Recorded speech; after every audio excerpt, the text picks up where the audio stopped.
Welcome to Mainland Television Regional News. I'm Graham O'Brien and this week's news roundup.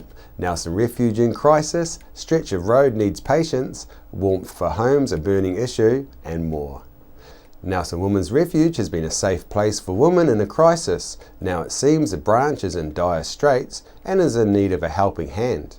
I caught up with manager Katie O'Donnell to find out why and what can be done to keep this essential service in Nelson.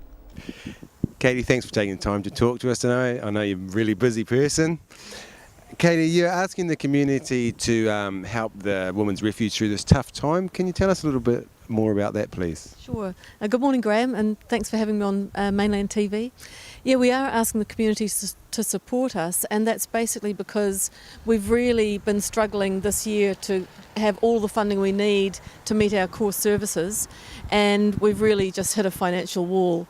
So we need $85,000 basically to get us until the end of the financial year. We are applying for funding. We've got a good plan in place, but we're really asking the community to step up and support us with financial donations. So the community here is fantastic. We get loads of donations for everything we need for our safe house, with food, linen, toys for the children. Fantastic, but right now we actually need that money. So what's happened really is, although we still have our contract with the government to supply services, but we have got a gap in our other funding that we normally get. So, and that's the glitch. We're applying for funding flat out. So we've got every confidence that when we get over this hump, we'll be financially sustainable. It's just this particular kind of few weeks to get us to the end of June. And Katie, is this a result of the funding cuts over the last few years, or is this more pressure on this essential service that you're providing? It's not so much about funding cuts, it's more about the fact that we are funded for about 55 to 60% through government. The rest of it we have to find ourselves, and that's the slump that we're going through at the moment. The pressure on services hasn't let up at all. We are really, really busy, and hats off to the staff who are just bending over backwards to make sure that the services keep going at the standard that we're used to providing for our families, women and children in our Nelson region. It's really just about getting through this particular period. And worst case scenario, if the funding doesn't become available, what is the result for the Women's Refuge? What will happen? If we don't get the money, we will have to close our doors in some way. I have absolutely every confidence that won't happen.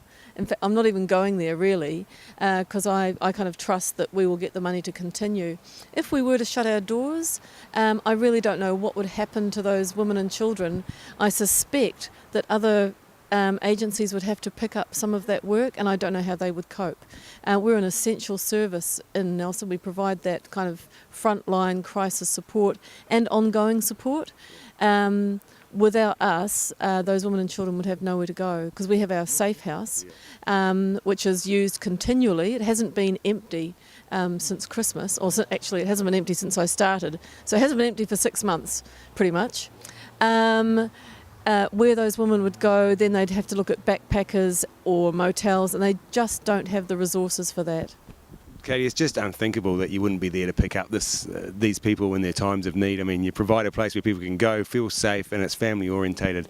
And like I say, it's just unthinkable that it could happen. So all the best, and I wish you all the best, and I'm sure that it'll come through for you. Great, thanks Graham.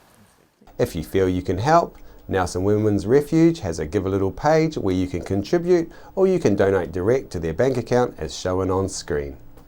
Drivers, take care, not just because your behaviour could cause an accident, but because your bad driving might also be caught on camera. On Tuesday morning, a T&L truck failed to give way at the Lansdowne Road and Appleby Highway intersection, causing a narrow miss, which was caught on our Mainland's car cam. Chrissy Small spoke to Senior Sergeant John Price about this incident and that particular stretch of State Highway 60, known as the Appleby Straight. John Price, this is the footage going down Appleby Straight. This is what our Boss Court here yesterday. Now this is the truck that's pulling out on a stop sign. It did stop, but you can see it's drawn that car to a halt. Yes. That's not a legal manoeuvre, is it? No, it's not. Now No, this definitely not. this road has a lot of problems in the past, especially. Now, when we go down the Appleby Straight, of course, it's a big commute into town for a lot of people. They're all trying to get to work before 9 a.m, some of them by 8 a.m. So people are in a hurry. Now, when that happens, people can do silly things. For example, down the Appleby Straight, we have a lot of horticulture equipment that travels down that road, as well as the trucks and all kinds of other vehicles, but mainly the horticultural ones are quite wide, and even though they pull over to the left to allow traffic through, there's not enough car space to go and overtake this vehicle without having wheels crossing the yellow line. Is that a legal manoeuvre? No, you're not allowed to pass another vehicle and cross the yellow lines. That's unlawful, and people should be patient. Those are the sort of things that actually end up sometimes causing accidents. All we would do is encourage people to be patient, drive to the conditions, and the conditions are the environment, the weather,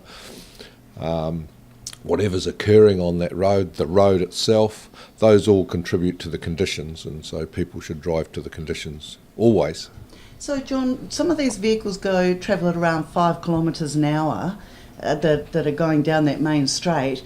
This causes people to get a bit angsty because they're in a hurry to get to work. They're being delayed by a horticultural piece of machinery that they think is obviously superfluous to their lifestyle. What do you have to say to people travelling behind these vehicles? Because of course the traffic mounts up. There's been long queues of traffic along there. Well, that will happen from time to time, and depending on the road, if there's not enough room to pass without potentially endangering other people, you need to be patient. It's as simple as that, and those other road users are entitled to use the road, and so people need to be patient. You know, a lot of the behaviour that is accident promoting is caused by people being impatient, including the truck you saw pull out from the stop sign. Mm-hmm. Yes, now look, I know that sometimes being these drivers, it can bring out the worst in people, especially if there's other anxieties going on about getting somewhere on time. Now, with these types of slower vehicles, do they have to pull over and allow a large traffic flow to get past them? Are they supposed to be responsible and aware of what's happening behind them? Yes, they should be, where it's practicable, and sometimes it's not, and we just have to accept that. Sometimes it's not practicable for them to pull over completely and allow people to pass, but where that opportunity exists and there's a reasonable flow of traffic behind them, they should do so. Right. Okay, now this comes to some other questions. Of course, that particular straight or that whole Appleby area right past the bridge heading towards Motueka, that's undergone some changes. We've seen some speed changes, especially around Peavina Corner. Yes, that's correct. The Roading Authority has seen fit to reduce the speed limit to 80 k's. Yes, now this is because of some severe accidents, I believe. To be honest, I'm not sure of why that is. You would have to ask the Roading Authority what the rationale for that is. Right, okay. Do police have their say when it comes to changing these speed restrictions? Yes, a lot of people have their say.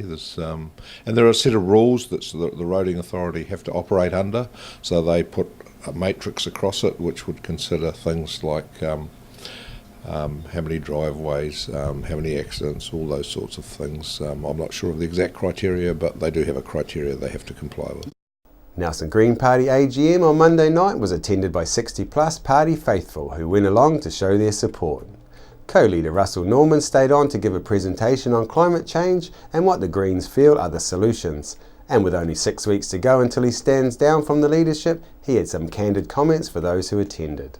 Instead of paying $8 billion a year for imported oil, we could actually source our transport energy in New Zealand through renewable electricity. We also have, the way the renewable electricity system works is often at night time or whatever, you get wind blowing, you've got geothermal units which can never be turned off, they go all the time. What do you do with all that power? And one place you can put that power is into the batteries of electric vehicles. I caught up with Russell after the presentation. Russell, thanks very much for sparing a couple of minutes for us. I know it's been a long night for you. 6 weeks left as co-leader. What's the plans there? You got a bit of a holiday coming up, or what have you got? Well, it's just watching the co-leader contest for the other four, and I'm pleased I'm not having to do that. And then, helping out whoever wins that contest, just helping them through the transition. Sure, yeah, it's going to be an interesting one. You've got any hints for where to put the money? No, I'm not getting engaged in it. Nice one. The Green Party in Nelson used to be one of the strongholds. We don't actually have an office in here anymore, which is a real shame. Are there any plans to sort of build up maybe the more provincial, or the cities and the provincial districts again? Well, what we decided was we needed a strong campaigning kind of ability and to campaign nationally. And so we've got the resources so we can put a campaign right across the country. If we tried to, we came to the conclusion that if we tried to put offices everywhere, it would basically take too much money. We just didn't have it. So we thought it would be better to actually create a national campaigning ability and spread that out across the country. Excellent. Hey, thanks very much and all the best for the future. My pleasure. Thank you. Thank you very much. Thanks very much. If you wish to watch Russell Norman's full presentation, it is available on our YouTube channel. As temperatures begin to fall for winter, Tasman Council recently announced ultra-low burners are not a priority to approve at this time. Meanwhile, Nelson's council continues to drag its heels, offering no flexibility or date in sight to approve these new wood burners. Nelson company J-Line was given approval last February by Environmental Canterbury, ECAN, for their European-designed wall therm fire, and Envirosolve has just been given approval in March for their Danish-designed Bionic fire. I talked with J-Line owner Ross Snedden about this new technology that is being developed to meet the needs of New Zealand communities that aren't available to Nelson due to council regulations. Ross, thanks very much for taking a bit of time out of your day to tell us a bit more about your product. You've got the wood burner past ECAN, the Environmental Canterbury. Must have been a tough call. Can you tell us a bit about that? It was our hardest call ever. I've been developing fires for 35 years and this was the hardest call. To get this through was truly a challenge. Yeah. It's taken us almost 12 months to get it through into a point where we can sell it. ECAN or Canterbury, they've been very, very helpful to us, and together basically we managed to get through the rules, through the resource consents, everything I needed. They made it easy. When I say easy, they helped us out going through there, and we basically worked in conjunction with each other. Sure, it's great. It's great to hear government departments are helping us get warmer. So you can now put these fires into existing and new builds, is that correct? Absolutely. In Canterbury, yes, they can go anywhere from Christchurch down to Timaru in existing or new builds, yes. Yes, I'll be happy to hear that down there. It's pretty cold. And can you tell us a little bit more about why is this one so good and what can it do for us? Sure. This model is designed and manufactured from a German company but based in northern Italy. We imported it because we felt it had the best features for us. We had to redesign it a little bit to pass the CM1 result, and we've done that over that long period of time. But now it's working well. The dry model puts out 14 kilowatts of air into your room or your house, and you can do that by ducting kits. You can spread it right around your house. We have other models on their way as well for next year to follow it up. That's great. We know it's a little bit expensive. Is there smaller models coming, or basically is this it? The ones coming up are a fraction smaller, probably 20% smaller than this one, and they will be substantially cheaper. So basically watch the spot for that one, but there will be a range of them for next year. That all sounds great, and we're hoping that we can have them in Nelson and Tasman soon. We all very much are. Ross, thanks very much for your time. Cool, thanks very much. I also managed to catch up with Dr. Renee Habali, who is currently travelling around the country promoting the Bionic fire. And can you tell us a little bit about this ultra-low emission burner that you've just got consent for? What's the main bonuses of it? Well, the bonus, the sort of thing is the ultra-low emission burner is they call them a double combustion downdraft burner. And what the feature of that fire is, because the downdraft, it goes in automatically and mechanically automatically. There is no electricity or fan required. There's also no manual flap required. It's everything fully done automatically in the fire. And the real thing is it only needs 1 kilo of wood an hour. Wow. pine wood, tested with pine, which gets an output of 4.6 kilowatt output, and it hits about 85 square meters. And as an optional thing, it can come on a swivel, which means you can turn that fire 360 degrees around. Wow, it's pretty amazing, all right. Yeah, so you're saying that these ultra-low emission burners are actually lower emission output than the pellet fires?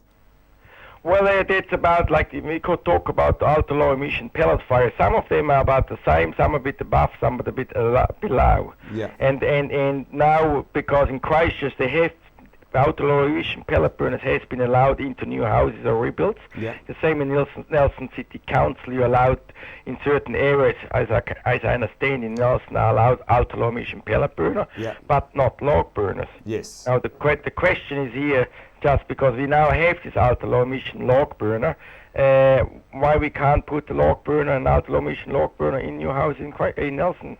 Yeah, that's absolutely the same. The question we've been asking quite often lately. And also, so Renee, just to go off that, you've actually got another product as well called the Okia tube. Yeah, we have the Okia tube, and actually, when I started my business in emission technology and energy efficiency about 2.5 years ago, I started with Okia tube because I think that's a tool for the tool for New Zealand, because it can be retrofitted on every single chimney in New Zealand, and it reduce the particles up to 95%. Yeah, that sounds really good for the existing homes. And how have you tried to get that through a consent process as well?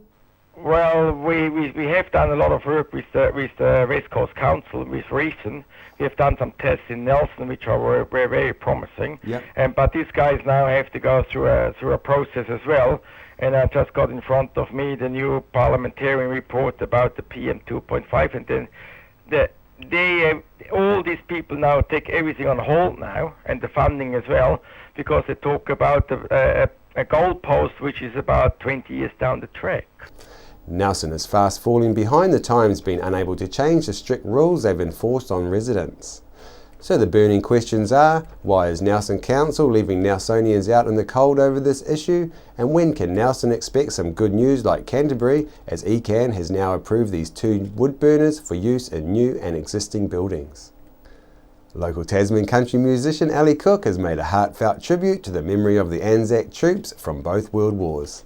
Chrissy Small spoke to Ali in our studio this week about the story behind her hot off the press song titled Sasane. Then of course Anzac came up, and I've got a song that's on the album that's based around a World War II story, although the New Zealand airman in that story also lost his father at Passchendaele, so it's kind of both world wars, or it's a look at war really, the song is, and children's perspective of that on both sides of the world. Right. Now, of course, Sasane, that's a real little story that you've been involved in.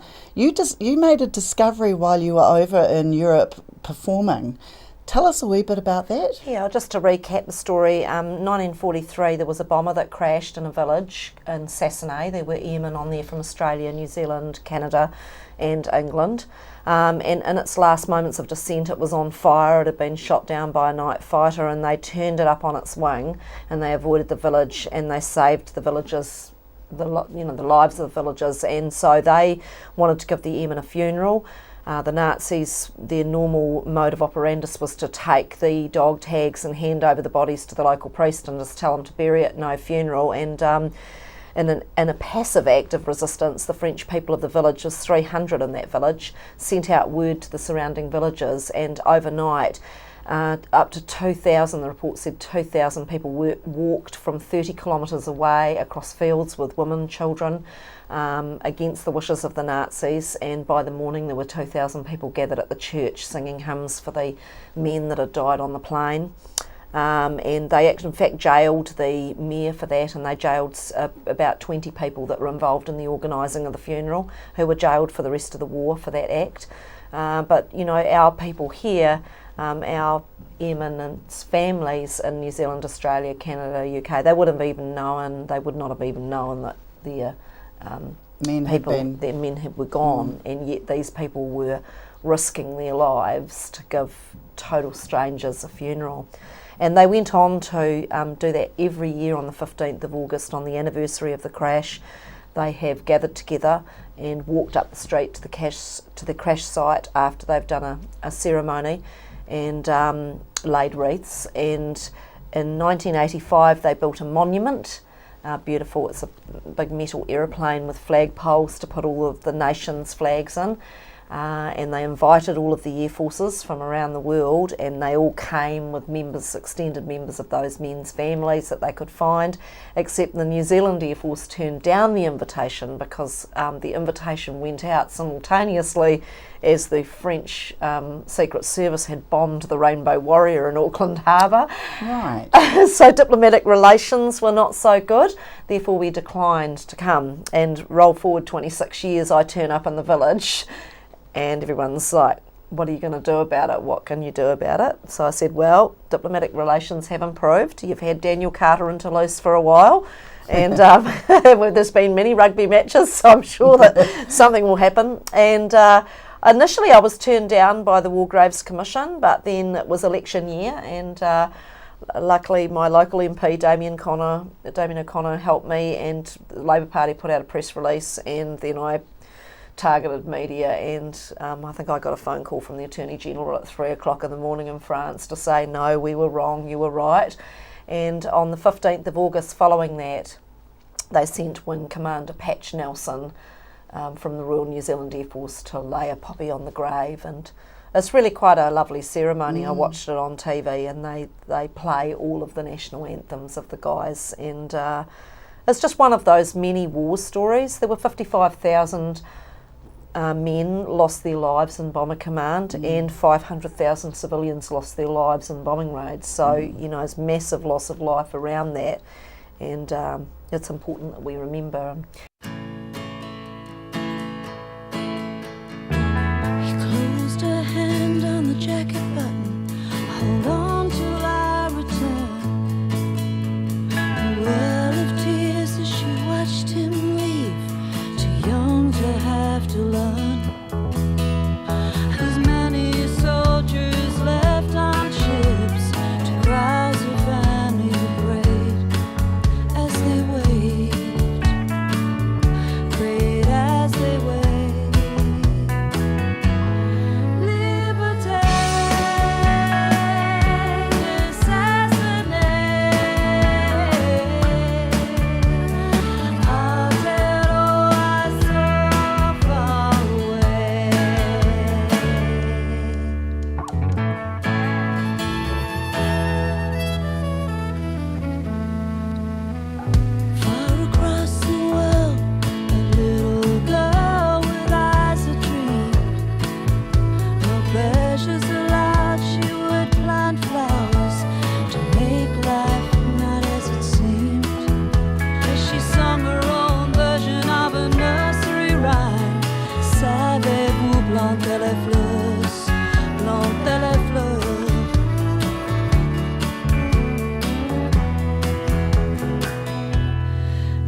After the break, we'll bring you the latest weather update and some events and happenings coming up from around the region.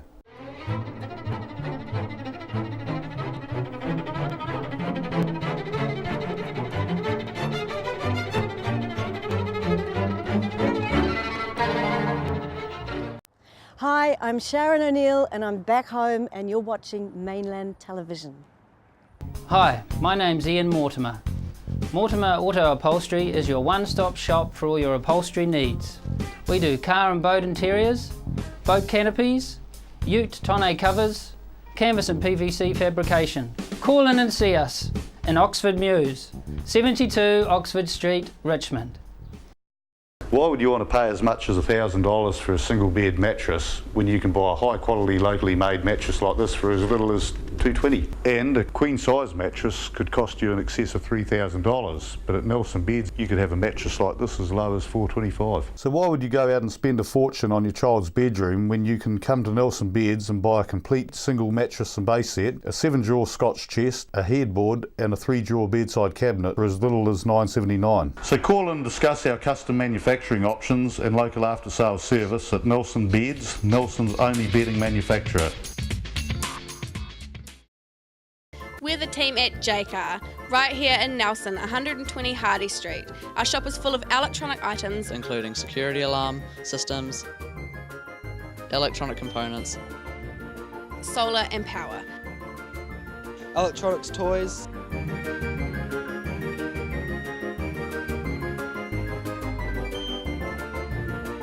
sound systems, cables, and much, much more. Jaycar. 120 Hardy Street, Nelson.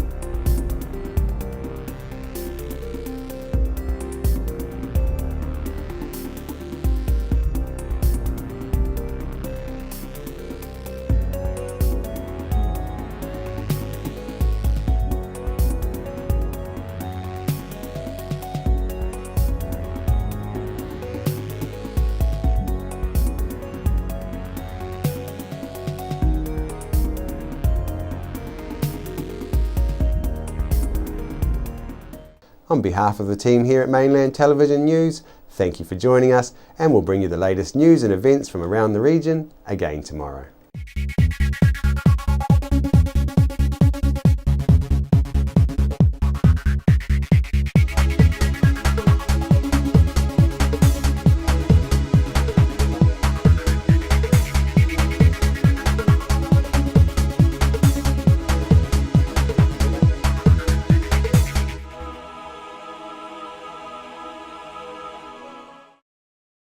Supporting local content so you can see more of New Zealand on air.